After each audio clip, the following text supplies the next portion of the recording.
Roadhouse starring Jake Gyllenhaal just launched on Prime. It's not in the theaters, but I did get a chance to see it. Let's talk about it right now.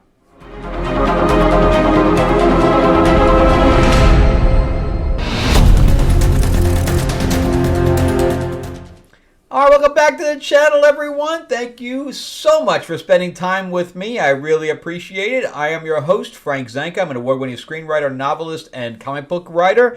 And again, I thank you so much for spending time with me as we talk about movies and comic books and television and board games on occasion, pretty much everything pop culture. So before we get right into it, make sure to give me a like and subscribe. It definitely helps me grow the channel out, so give me that thumbs up. And ring that bell if you can. If you'd like to see anything that I've written, I do write novels and comic books and things to that effect. So I am on Amazon. You just have to type in my name. And if you'd like to see anything that I've written recently, I'm doing Lords of L.A., which is my vampire mob set in 1950s Hollywood, is on Fund My Comic right now. We were successfully funded through Kickstarter. But I do sign them. I do autograph them. The link is in the description below to Fund My Comic if you want to jump in on that. And so, yeah, let's jump right into this film. Of course, I'm a fan of the Patrick Swayze one, although I have not seen it in many, many years. Many years. So I really wasn't going to jump in on this one. I really don't like when they do remakes. And things to that effect. I think that's pretty much all Hollywood is doing right now on the high budget side, is just doing remakes. I am a fan of Jake Gyllenhaal. I think I like most of the stuff he's in. He comes off as very sincere, even when he plays the villain, like he did with Mysterio. And I wouldn't say I go out to see a film just because he's in it. But if I'm watching a film and he's in it, I do end up sitting down and watching it. Like Ambulance wasn't very good, but I went to see it because he was in it. And I think the guy for that plays Black Manta, which was also very good. So once again, jumping back into the people with no credits, I don't understand how these guys are getting these big multi-million-dollar productions when they have no credits. It's amazing. So Doug Liman, which we're going to jump into him, he's the one who directed it, but he's got tons of credits. But I'm talking about the writers. So Anthony Bagrazazzi, which sounds Italian to me, and Chuck Mondry are the ones that wrote this. And they literally have one failure to their names, which was the Good Guys or whatever else. The one with what was his name that played Ryan Gosling. I think it is The Good Guys. But let me just check that. The Nice Guys. Sorry, The Nice Guys. But they have 3 films now in the roster because they're also doing Jekyll coming up and 2 other films. So, but apparently they're a writing team. So I don't know how these guys are getting. They must have good agents. That's all I can say. I don't know how they got their agents, but it's one thing I was never able to do is get a good agent. So more power to them. Apparently they're about to hit some big multi-million-dollar films with very little credits. I don't know. As far as Doug Liman's concerned, this guy has a ton of credits, both executive producer and director. But I'll just name off a few of his directing things. So he's no newcomer to the action genre. That's pretty much his thing. He's an action director, and good for him. So he did The Recruit TV series that I think is on Prime. That's Netflix. Chaos Walking, I'm sorry he did that one. That was the one with Daisy Ridley. But he did American Made, so he's obviously friends with Tom Cruise. He did The Wall. I personally liked The Wall, but I know a lot of people thought it was the biggest piece of shit ever. He did Edge of Tomorrow, which everybody loves. So, again, why he's friends with Tom Cruise. Fair Game. Jumper. Mr. and Mrs. Smith. I mean, the list just keeps going, man. The Bourne Identity. I mean, he's got so many credits under him that he has 23 credits. Most of them are all action movies. So really good for him. He's obviously a well-known, and some of his stuff has failed, but for the most part, a lot of this stuff is like cult classic type of thing. So again, that's awesome for him. He also created Covert Affairs. He was ex-producer on Covert Affairs, and that thing went 60 episodes. So he's well respected in the business. So him taking on this remake. And I kind of are along. I don't know how many of you actually have seen it yet, but I know a lot of people have because, again, it went to streaming. Because supposedly, according to Film Threat, there was a deal that was made where if Doug Liman could stay in a $20 million range, they would pour the extra money into marketing and put it into the theaters. But he went far beyond that, from what I was told. I heard he went upwards of $80 million for this thing. So Prime was like, "Yeah, no, you went far beyond our agreed amount. So this thing is just going to Prime." And that's why it never hit theaters. I heard that he was pretty pissed about that. But when you make a deal, you got to stick to it, man. Sorry. So the beginning of the film, so I only was going to sit down and watch like 45 minutes of it or whatever. I ended up watching the whole thing all the way through. I couldn't shut it off. So apparently he did a good enough job to keep me rooted to my seat to watch this thing. But I do agree that the first half, if not the 2/3, I think it's not half, I think it's 2/3 of the film is actually very good. Again, I don't really remember the original Roadhouse that much with Patrick Swayze. But this one, I don't think this one takes place in Miami or whatever else either, or one of the Keys. It's one of the Keys, I think, in Florida. So he ends up, befriending this little girl, and the little girl does a really good job. She doesn't have many credits underneath her. Hannah Love Lanier. So she was really good and really likable. She's from Special Ops Lioness, which I keep meaning to see, because it has Zoe in there, and it has Nicole Kidman in there, and it's like, why am I not watching this thing? The credits are phenomenal. Even the bartender, they made her a big girl, and she was likable. I can't say anything, about a miscast or anything there. All the women don't need to be beautiful in a movie, as long as they have big personalities. No pun intended. So she was fun. She ended up, bringing him food and stuff like that, and I thought that was really sweet. Again, Jake Gyllenhaal did an amazing job. He really bulked up for it. The fight scenes are great. We do POV action in here. Daniela Melchior, which, if you don't know her name by now, I mean, she's starting to get a very wide range here, because she also played Ratcatcher, I think, in The Suicide Squad, and she was also in was it the last one? Yeah, it was in Fast X, where she played the sister to Dom's baby mama that got killed. We had some really good performances here. That Post Malone, he played a very likable guy. There was a lot of likable characters in here, I got to say that.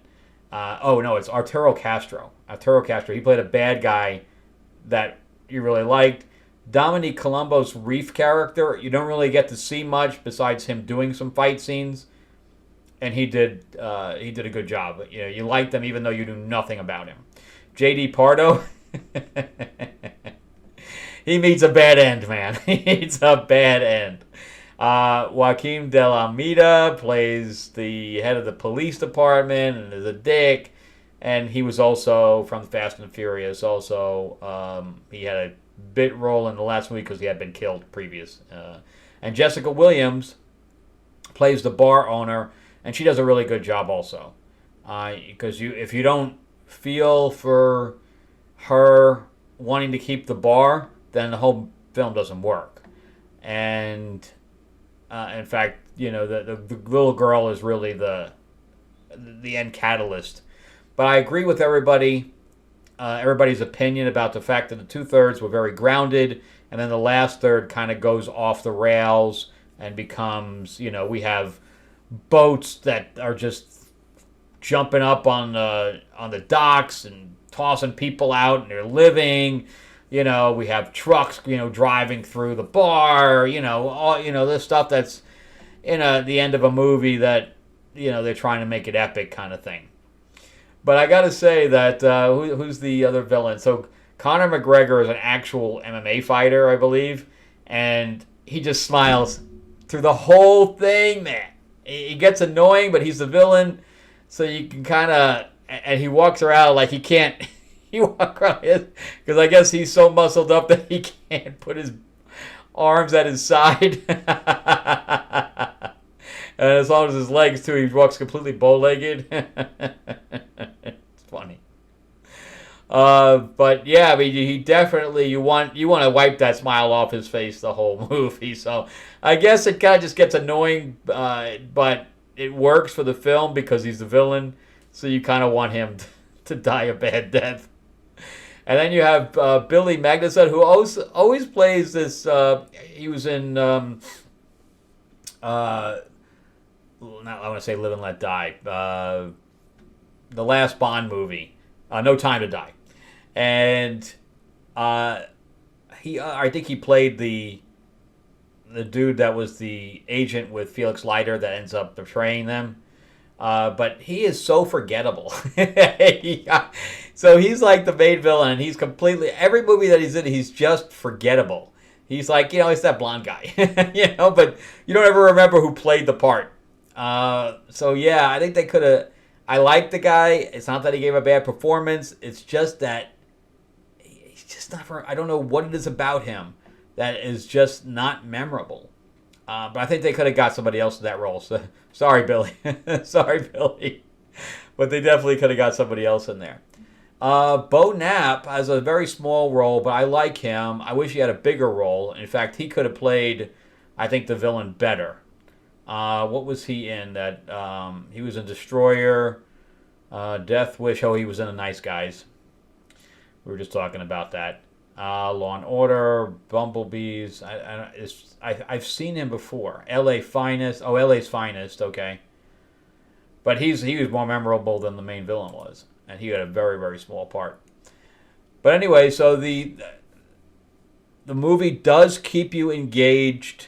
I would say the directing is extremely good, because if it wasn't for the directing and the fight choreography, I would not have been engaged, and I would not have watched the thing all the way through, because it was late. I had work to do, and I ended up watching this whole thing and then having to stay up even later to finish my work. I would recommend watching it. I mean, it's good for women and men, because the men are completely objectified in this, and this is one of these things where women say, oh, why do women have to be objectified? This movie is all about women objectification, for sure, as far as the men are concerned. There's so many shirts off, everything like that, So it's, it goes both ways, and we don't complain. As men, we don't complain. We don't give a crap. But women complain that women are getting objectified, but with men, it's like, whatever. We just want to see them kick each other's ass. That's all we care about. If you got that part right, they got their shirts off, they got their shirts on, that makes no difference to us. As long as we see some blood and some major, fist action, and then, of course, there were some hits that, somebody just wasn't getting up from. And then we do get to see a backstory with Dalton's character, which is Jake Gyllenhaal's character.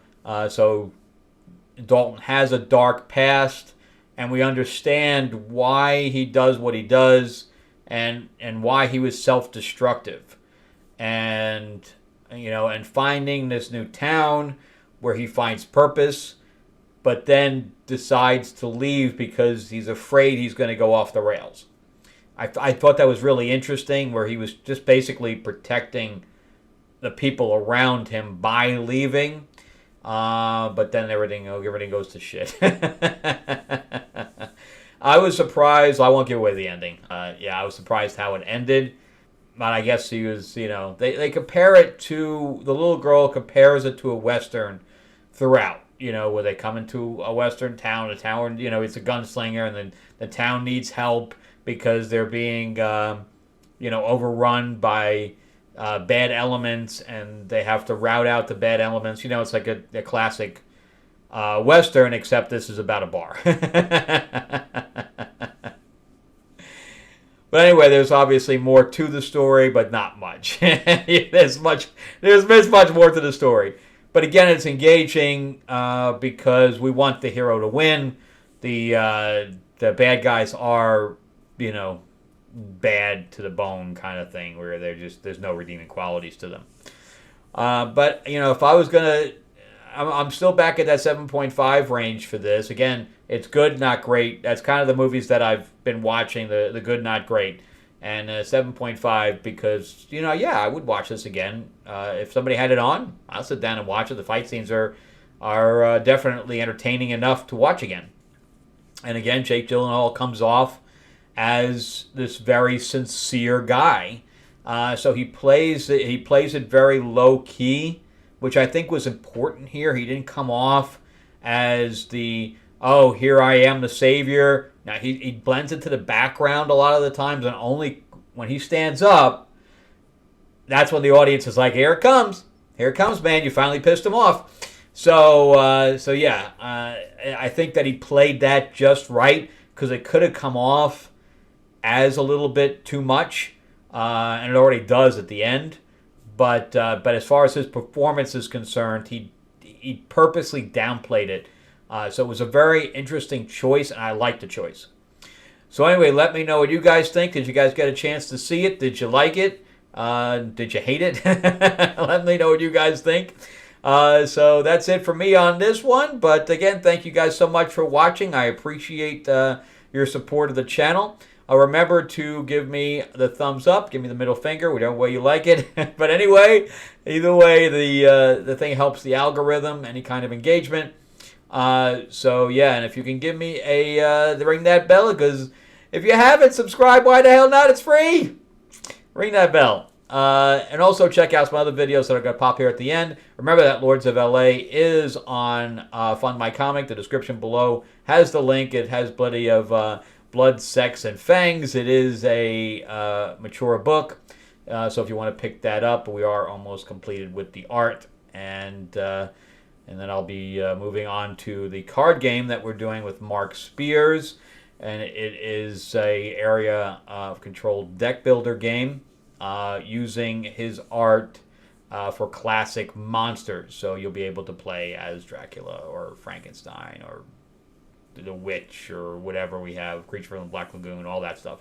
Wolfman. I've been playtesting the hell out of that, and my order went out to China, so I'll be able to get some copies in to bring to reviewers, and then I'm going to be launching sometime in May. The same time, I'm going to be going back to LA for a film.